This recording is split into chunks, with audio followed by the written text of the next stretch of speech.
नुकतेच 21 मे 2026 रोजी महाराष्ट्र शासनाच्या गृह विभागाने जाहीर केलेल्या शासन परिपत्रकानुसार महाराष्ट्र राज्यात प्राणी संरक्षण अधिनियम 1976, प्राण्यांना निर्दयतेने वागवण्यास प्रतिबंध अधिनियम 1960 तसेच इतर अनुषंगिक नियमांची मालेगाव शहरात काटेकोर अंमलबजावणी होण्यासाठी मानद प्राणी कल्याण अधिकारी विनोद काळू निकम यांच्या नेतृत्वाखाली गोरक्षकांनी नाशिक ग्रामीणचे पोलीस अधीक्षक डॉक्टर DS स्वामी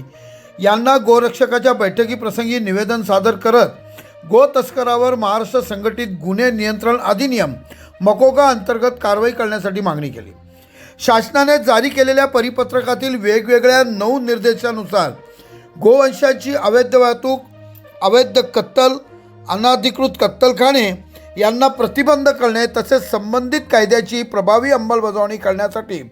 सर्व महानगरपालिका, नगरपरिषदा, नगरपालिका, नगरपंचायत, जिल्हा परिषद, पंचायत समिती, ग्रामपंचायत यांना सूचना देण्यात आलेल्या असून अंमलबजावणीसाठी जिल्हाधिकारी व पोलीस आयुक्त यांच्यावर जबाबदारी देण्यात आली आहे असे या निवेदनात म्हटले आहे। प्रचलित असलेले कायदे व नियम यांना भंग करून वारंवार संघटितपणे गो तस्करी करणाऱ्या मालेगाव शहरातील व्यक्ती, टोळी व संघटनांविरुद्ध पोलीस यंत्रणेने प्रचलित नियमानुसार तपास करून महाराष्ट्र संघटित गुन्हे नियंत्रण अधिनियम मकोगा अंतर्गत कारवाई करण्यासाठी मागणी करण्यात आली। यावेळी गोरक्षकाच्या वतीने बोलताना मच्छिंद्र शिर्के यांनी मालेगावला अशी कारवाई त्वरित व्हावी अशी भावना व्यक्त केली।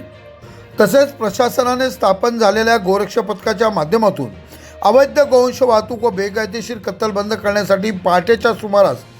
छुप्या पद्धतीने सिव्हिल पोशाखामध्ये असलेल्या कर्मचाऱ्यांमार्फत लक्ष ठेवून मालेगाव शहराच्या केंद्र भागामध्ये असलेल्या कत्तलखान्याकडे जाणाऱ्या प्रमुख रस्त्यावर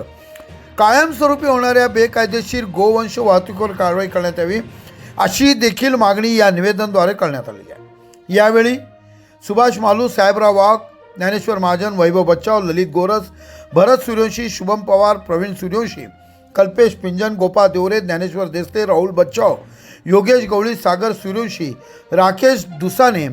आदी उपस्थित होते। बघूया प्रबंधभूमी महाराष्ट्र न्यूजसाठी महाराष्ट्र न्यूज इंचार्ज हरीश मारू।